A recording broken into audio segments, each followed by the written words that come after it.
నమస్తే, welcome to Telugu రాజ్యం. నేను సిరి. ఉండవెల్లి అరుణ్ కుమార్ గారు అయితే మోదీ ఇంకా పుతిన్ మీటింగ్ మీద కొన్ని వ్యాఖ్యలు చేయడం జరిగింది. అలానే సనాతన ధర్మం మీద కూడా తను వ్యాఖ్యలు చేయడం జరిగింది. సో వీటి మీద స్పందించడానికి మనతో పాటు ఉన్నారు ప్రముఖ రాజకీయ విశ్లేషకులు కేఎస్ ప్రసాద్ గారు. నమస్కారం సార్. నమస్తే సార్. ఇప్పుడు ఏదైతే మోదీ ఇంకా పుతిన్ మీటింగ్ గురించి ఉండవెల్లి గారు కామెంట్స్ చేశారు, అట్లనే సనాతన ధర్మం దీని మీద కూడా కామెంట్ చేయడం జరిగింది. సో వీటిని అసలు ఎట్లా చూడాలంటారు ఆయన చేసిన కామెంట్స్ని? ఇప్పుడు చాయంట్ కోటేశ్వర గారు ఉభయ గోదావరి జిల్లాలో ఎక్కడ ఉంటారు, దగ్గరలో ఉంటారు కాబట్టి నేను కూడా ప్రవచనాలు చెప్పొచ్చని రాజకీయ ప్రవచనాలు చెప్పుకుంటూ తిరుగుతున్నా. ఉండవల్లి అంటే మాట్లాడిన విషయాలు ఒక 3 ఉన్నాయి. ఉదాహరణకి పవన్ కళ్యాణ్ దిష్టి విషయం ఒకటి మాట్లాడాడు. అసలు ఈ దరిద్రానికి తెరలేపినోడు అంటే ఉండవల్లే ఫస్ట్. మేము మర్చిపోయినట్టుకున్నారు. సమైక్య రాష్ట్ర ఉద్యమం నడుస్తున్నప్పుడు అట్నుంచి హెలికాప్టర్ వేసుకున్నట్ట బయలుదేరితేట పచ్చని పొలాలు కనబడితే గోదావరి జిల్లాలు, రాళ్ళు రప్పలు కనబడితే నల్గొండ జిల్లాలు, తెలంగాణ జిల్లాలు అని అసందర్భ పేలాపాలను పేలినోడు అంటే ఫస్ట్ ఉండవల్లి. నీకు రాష్ట్ర ద్రోహులని కొంతమంది ఉంటారు తెలుసా? ఒక కిరణ్ కుమార్ రెడ్డి లాస్ట్ బాల్ 6 కొడతాను మన అందరినీ కొంప ముంచినోడు. రెండోడు ఉండవల్లి. నూరిపితే అబద్ధాలు. కోర్టులో కేసేసాను, అలా మార్గదర్శకుడికి జుట్టు పీకుతాను, రామోజీరావు గారికి అష్టదిగ్బంధం చేస్తాను. ఏడు చేయొచ్చు, అన్నీ సగం పనులే.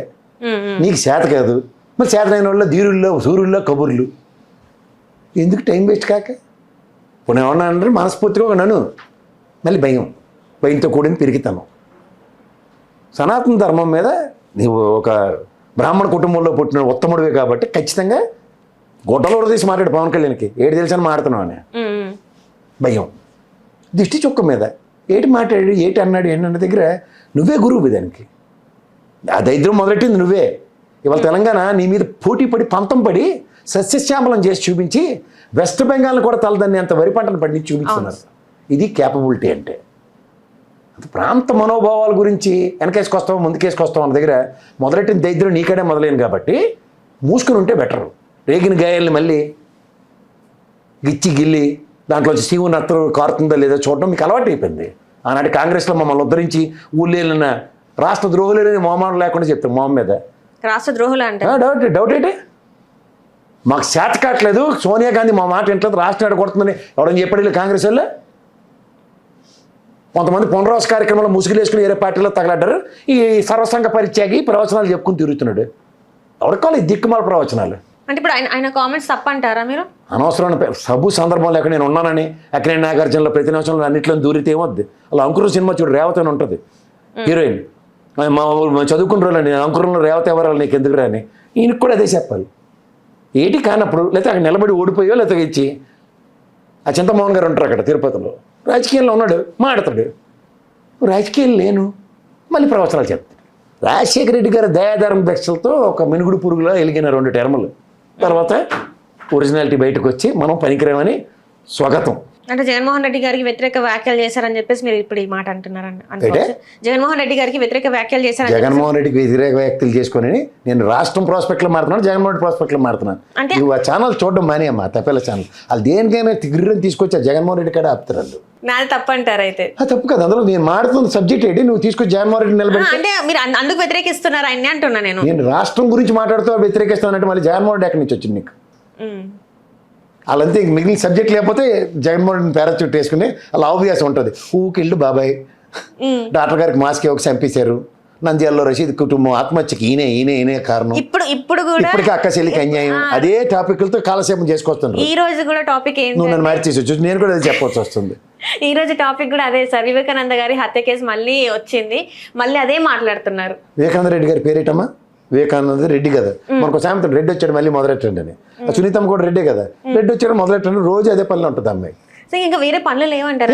రాష్ట్రంలో అనేక సమస్యలు ఉన్నాయి. రైతుల సమస్యలు అయితే చాలా అసలు భారీ కనబడుతుంది. ఆ సమస్య మీద ఎవ్వరు మాట్లాడకుండా ఎందుకు సార్ ఈ సమస్య ఇవన్నీ పైకి తీసుకొచ్చి చూపెడుతున్నారు? ఇవన్నీ పని లేకపోయినా కూడా ఎందుకు మాట్లాడుతున్నారు?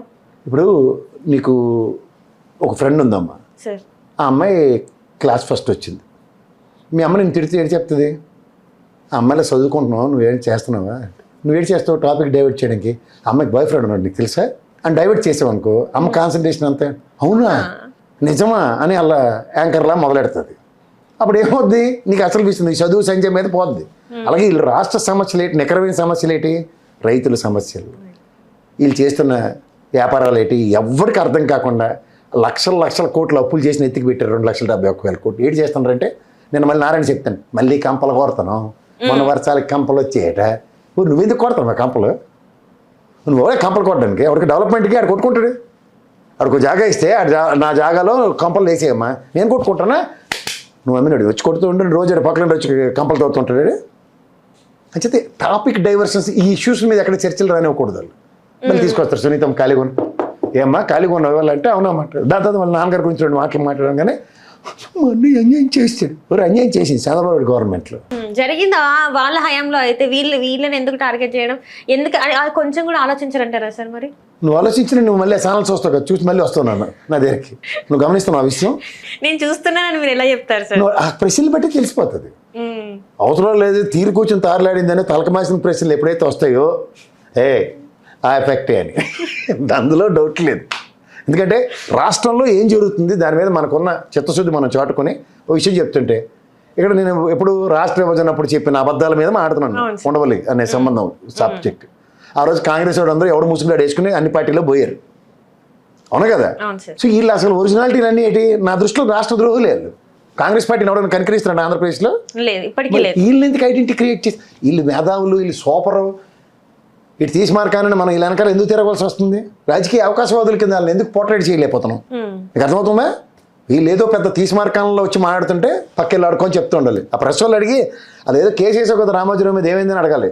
ఇంకో కేసు అదేదో రాష్ట్ర విభజన ఆగిపోద్ది ఆపేస్తానని ఆ కిరణ్ కుమార్ రెడ్డి లాగా పగొడి కబుర్లు చెప్పక దాని మీద ఏంటంటే అబ్బా ఆ ప్రభుత్వం ఏమనండి, జగన్మోహన్ రెడ్డి ఏమనండి, చంద్రబాబు నాయుడు ఏమనండి, అవి మాట్లాడతాడు.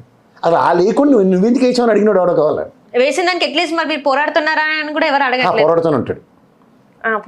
నేను పోరాడుతూనే ఉంటాను. నేను ట్రై చేస్తూనే ఉన్నా, వెళ్తూనే ఉన్నా అంటారు కానీ అందులో ఏం జరుగుతుంది అనేది చెప్పరు. అదే వాళ్ళ గొప్పతనం. అంచేత వాళ్ళకి మేధావులు అంటారు. వాళ్ళని అనుమానం రాకుండా ఇంకోటి సాల్వా కప్పు తిరుగుతుంటాడు మేధావుల ముసుగులో. వారు రాష్ట్ర విభజన మీద సమస్యల మీద అనర్గళంగా స్పీచ్ ఇస్తాడు. కరేజ్ టైంకి మళ్ళీ కులం జ్ఞాపకం వస్తుంది, మతం జ్ఞాపకం వస్తుంది, నేను హిందువును అన్న విషయం జ్ఞాపకం వస్తుంది, మళ్ళీ సభకు నమస్కారం రాష్ట్రం అనగానే మళ్ళీ ఊకిళ్ళు బాబాయ్. ఇప్పుడు సనాతన ధర్మం గురించి ఇట్లా మాట్లాడారు. అండ్ పుతిన్ ఇంకా మోదీ గారి మీటింగ్ గురించి కూడా మాట్లాడింది. మరి దాన్ని ఎట్లా చూడాలి? అంటే ఇంకా వీళ్ళు ఇంతే అంటారా? ఇంకా వీళ్ళు కావాలని ఇట్లాంటివన్నీ పైకి స్టేజ్ మీద తీసుకొచ్చి మాట్లాడుతున్నారే తప్ప ఇంకా మాట్లాడడం పుతిన్ రావడం మానేసాడా, లేకపోతే మోడీని కలవడం మానేసాడా, లేకపోతే అగ్రిమెంట్లు ఏమైనా ఆగిపోయా?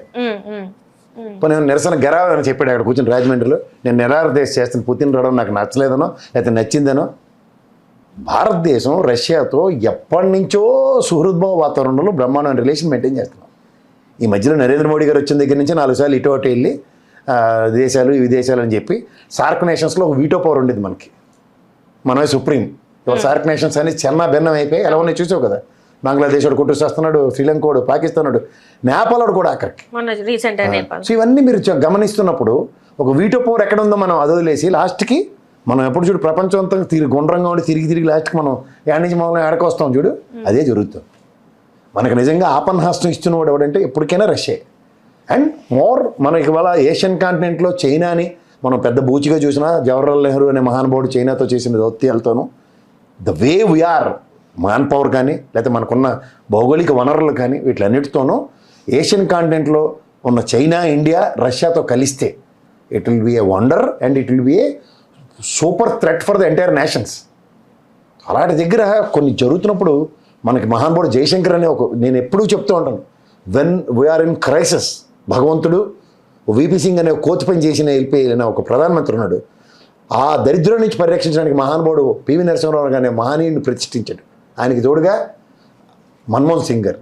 ఇప్పుడు మోడీ గారితో ఏదవుతుందో అవుదో భగవంతుడికి తెలుసు. కానీ జయశంకర్ గారు అనే మహానుభావుడితో విదేశీ దౌత్యాల్లో very we need to food down అన్నది ఆ మహానుభావుడు చేసి చూపిస్తున్నాడు. ఇలాంటి కొన్ని అద్భుతాలు భరతఖండం చేసుకున్న పుణ్యం. అంచేది వీళ్ళు ఉండవల్లి ఇలాంటి వాళ్ళు ఏదో మాట్లాడేశారంటే వీళ్ళు అంత టైంపాస్ బ్యాచ్ గలు. నేను ఆయన వయసుకి 2 విషయాలు చెప్తాను. ఆయన వయసుకి ఆయన విలువకి నేను ఖచ్చితంగా గౌరవం ఇవ్వాలి, ఇస్తున్నాను కూడా, ఇవ్వాలి కూడా. కానీ ఎందుకు ఇవ్వలేకపోతున్నానంటే కొన్ని విషయాల్లో మనం పాత మాట్లాడిన మాటలు మర్చిపోతే నాకు సిరెత్తుకు వస్తుంది. జ్ఞాపకం నీకు? హెలికాప్టర్ రేస్కి వెళ్తాట పచ్చని పొలాలట వాళ్ళ ఉభయ గోదావరి జిల్లాలు, వీళ్ళట నల్గొండ.